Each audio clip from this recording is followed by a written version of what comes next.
Hello, and you're welcome to Global Business Insights, where you get more on the main business headlines across the globe. President Biden says Kenya will be the first African country to benefit from funding from the multi-billion-dollar CHIPS Act.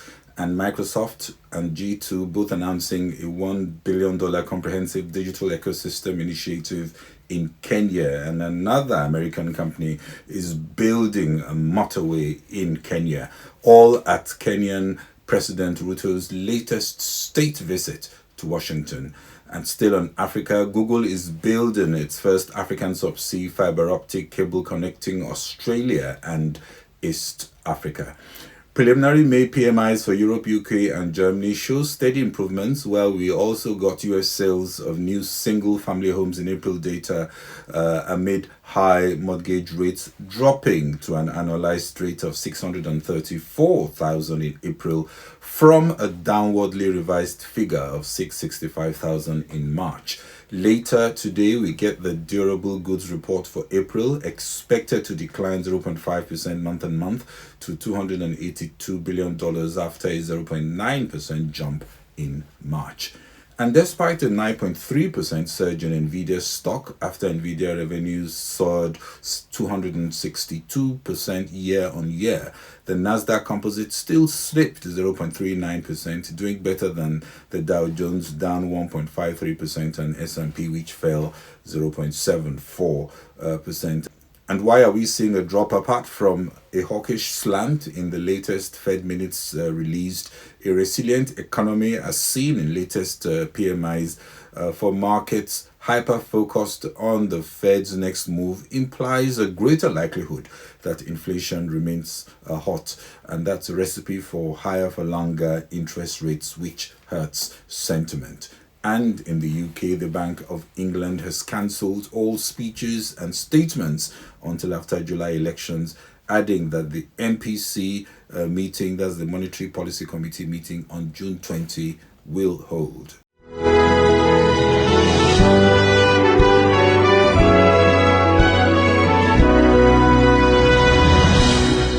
First, I'm proud to announce we're working with Congress to designate Kenya a major non-NATO ally. Second, we're deepening our economic cooperation. That means new partnerships with industry, artificial intelligence, semiconductors, and cybersecurity companies. New initiatives to expand affordable internet all across East Africa. New education programs are going to bring Kenyan students to the United States. The letter of intent will be signed today between Microsoft, G42, and Kenya for a package of digital investments with the assistance of the governments of the United States and the United Arab Emirates.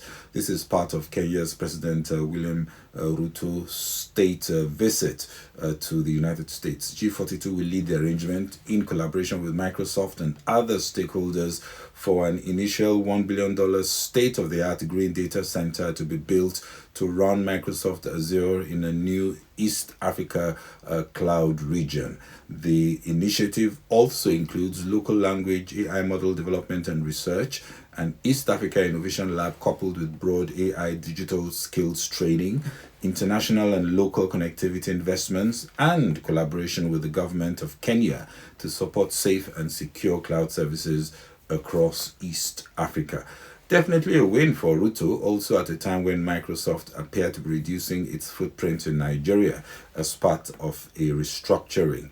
Presenting itself as an ally to the US is yielding fruit for Kenya and can have immeasurable value at a time when we see more friendshoring and recalibration of business interests aligned to geoeconomic priorities. Governments are also taking more interest in where deals are done than we've seen before in the past, as geopolitical undertones are playing a larger role. Kenya is also moving fast in emerging as a knowledge economy in a more integrated East African region, which offers opportunities for investors. Biden must know, of course, that presently China is Kenya's largest trading partner with about 70% of foreign debts owed to China.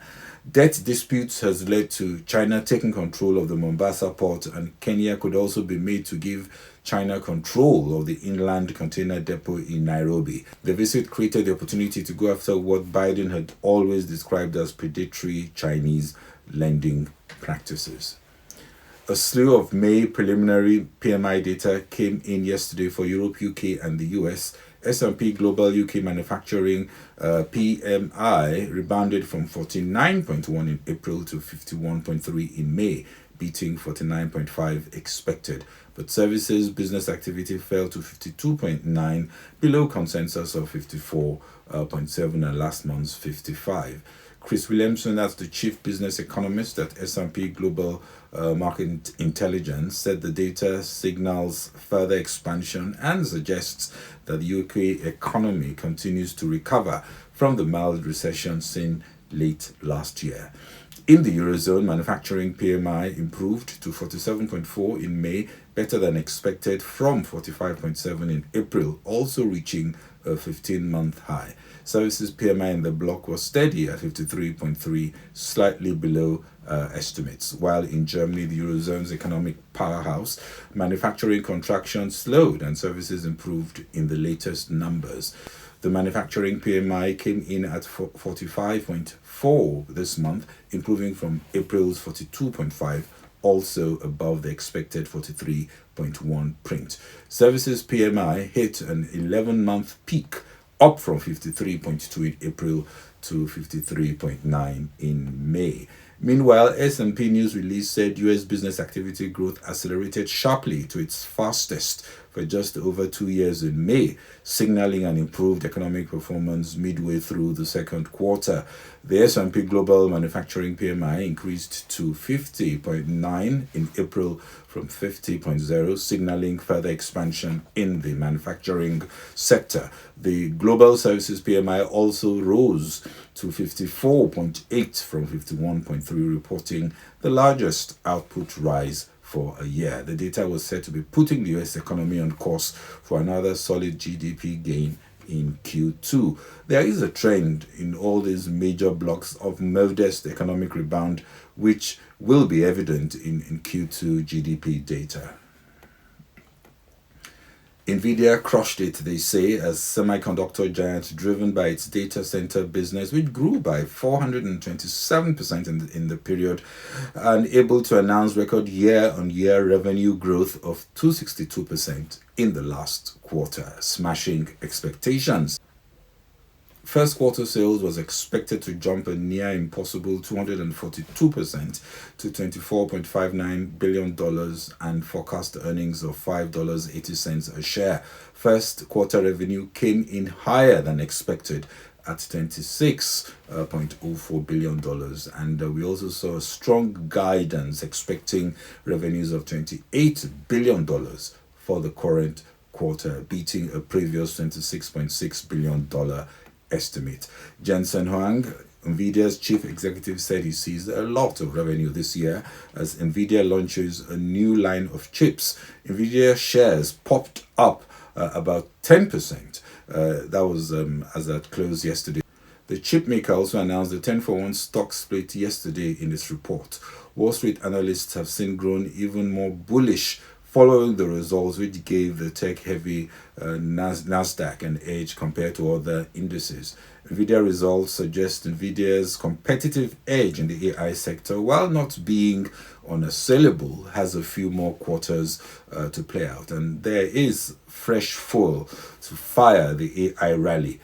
As the UK braced for elections in early July, the Bank of England has cancelled all speeches and political statements by policymakers during the campaign period. The June 20 interest rate decision meeting will still hold, but individual members of the Monetary Policy Committee will not speak publicly until after the elections on July 4th. The timing of announcements of July elections on the day that the UK was announcing inflation plunging may be designed to milk improving macroeconomic stability, providing relief for voters. The economy is likely to be a very major campaign pillar in a race where the Prime Minister's Conservative Party is today seen as unlikely to win.